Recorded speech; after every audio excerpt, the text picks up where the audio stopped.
ఇప్పుడే జీ5 app download చేయండి. చూడండి మీ ఫేవరెట్ టీవీ షోస్ ఎప్పుడైనా ఎక్కడైనా.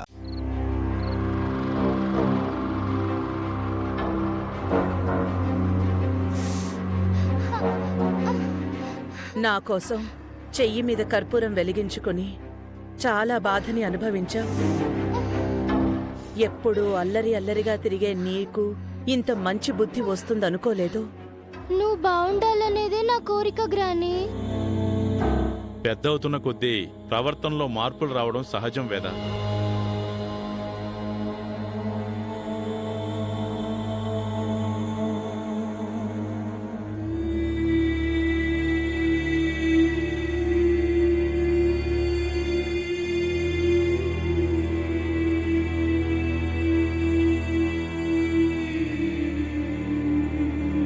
నువ్వు నీ తల్లిదండ్రుల కోసం దీక్షను తీసుకోవడంలో తప్పులేదు గాని నా కోసం అలాంటి పని చేశావని అవనితో చెప్పించాలని ప్రయత్నం చేశావు.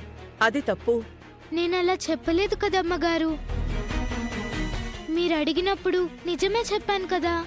అందరూ కలిసి నా ముందు నాటకాలాడుతున్నారు. కొన్ని నిజాలు బయటపడడానికి సమయం పడుతుందత్తయ్య. అవునమ్మా, ఒక్కోసారి మన నీడ కూడా గోడ మీద వేరేలా కనపడుతుంది. అంత మాత్రాన నిజం అబద్ధం అయిపోదమ్మా. అబద్ధం నిజం అయిపోదు. నా కూతురు ఇంత చేసినా అవని వాళ్ళకి నమ్మకం కుదరడం లేదు. అదేంటంటే నిహా, మన శౌర్య గొప్పతనాన్ని వీళ్ళు రిసీవ్ చేసుకోలేకపోతున్నారు. ఎవరు నమ్మినా నమ్మకపోయినా నేను నమ్ముతున్నాను. ఎవరు గుర్తించినా గుర్తించకపోయినా నేను గుర్తించాను. ఏమో అత్తయ్య గారు, నాకైతే మీరు ఇదంతా గుడ్డిగా నమ్ముతున్నారనిపిస్తుంది. అవును పెద్దిరాజు, గుడ్డిగా నమ్మాం. నిహారిక వాళ్ళని కాదు, అవని వాళ్ళని. ఏమయ్యా, నువ్వు ఎంతలో ఉండాలో అంతలో ఉండు. కలిసుంటే కలదు సుఖమని మీరంటున్నారు.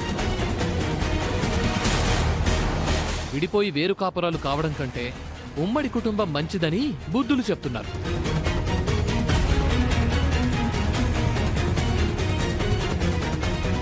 నన్ను అడిగితే దూరం దూరంగా ఉంటేనే ప్రేమలు పెరుగుతాయి, దగ్గరగా ఉంటే తరుగుతాయి. ఆ తర్వాత మీ ఇష్టం. ఇప్పటికైనా మేల్కోండి. అందరిది ఓ బాధ, నీ ఒక్కడిది ఒక బాధ. ఈ సందర్భంలో మీ అందరికీ నేనొక విషయం చెప్పాలి అనుకుంటున్నాను.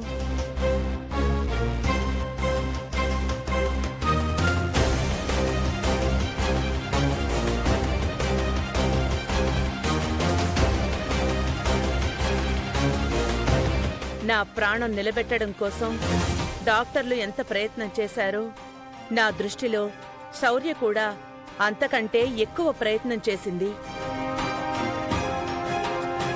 కాబట్టి నా మనవరాలు శౌర్యకు నేనొక బహుమతిని ఇవ్వాలనుకుంటున్నాను.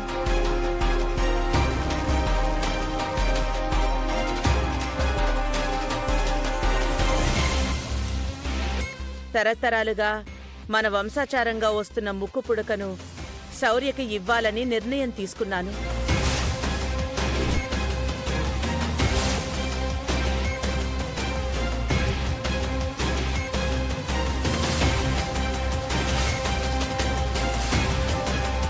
నేనే తొందరపాటులోనూ ఈ నిర్ణయం తీసుకోలేదు. అన్నీ ఆలోచించుకునే నిర్ణయించుకున్నాను. మీరు తొందరపడ్డం లేదు అని చెప్తున్నారు గాని చాలా తొందరపడుతున్నారు అత్తయ్య. చిన్నపిల్లకివ్వడానికి అది చిన్న వస్తువు కాదమ్మా. మీరందరూ ఉన్నా ఎవరూ చెయ్యలేనిది నా మనవరాలు చేసింది. ఓ నాయనమ్మలా తనకా బహుమతి ఇవ్వడంతో మంచి స్థానం కల్పించాలనుకుంటున్నాను. చాలా మంచి నిర్ణయం తీసుకున్నావమ్మా. అవునత్తయ్య, ముక్కు పుడకని అందుకోవడానికి శౌర్యకి అన్ని విధాల అర్హత ఉంది. నీలాంటి జాతకం గల కోడలికి ముక్కు పుడకనిస్తానని సంవత్సరాలు ఎదురుచూసి ఇప్పుడు సడన్ గా ఏ నిర్ణయం కరెక్ట్ అని నాకనిపించట్లేదమ్మా. అత్తయ్య గారు, ఏమైంది మీకు? శౌర్య చేసింది చాలా గొప్ప పనిలా మీకు కనపడుతుంది. మరి శౌర్య కంటే ఎన్నో రెట్లు ఎక్కువ మీ గురించి అవని చేసింది. అది గుర్తులేదా మీకు?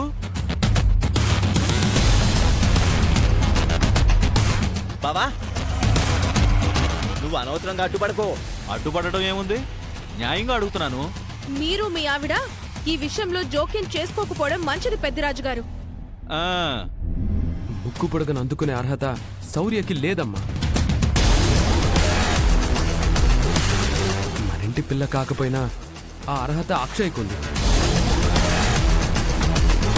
చూసారా అత్తయ్య, ఇంకా ఇంకా ఎలా వెనకేసుకొస్తున్నారో. నాలాంటి జాతకంతో పుట్టిన నీ కూతురు బ్రతికుండుంటే ఆ బిడ్డకి దక్కుండేది.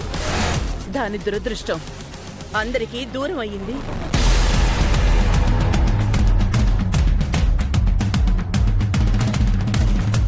అందుకే శౌర్యకి ఇవ్వదలుచుకున్నాను. నా నిర్ణయం మీకు మూర్ఖంగా అనిపించొచ్చు. ఇందులో ఎలాంటి మార్పు ఉండదు.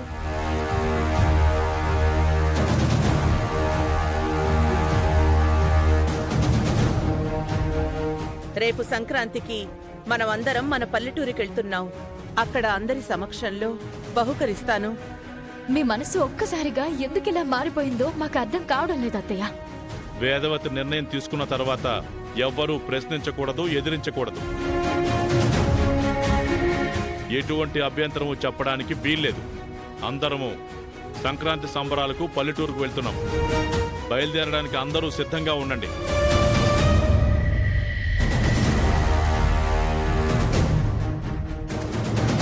థ్యాంక్ యూ నానమ్మ.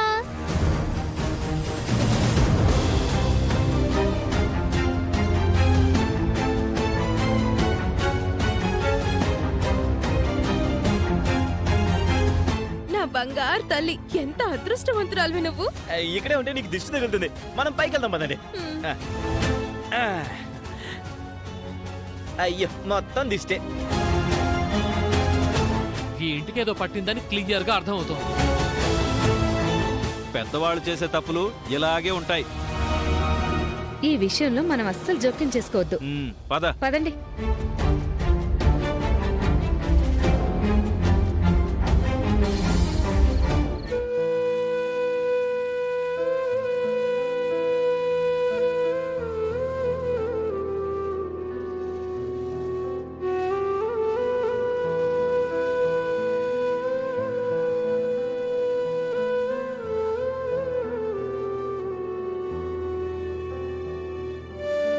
తరతరాలుగా మన వంశాచారంగా వస్తున్న ముక్కు పుడకను శౌర్యకి ఇవ్వాలని నిర్ణయం తీసుకున్నాను. అత్తయ్యకి ఏమైంది? ఎందుకు అలాంటి నిర్ణయం తీసుకుంది?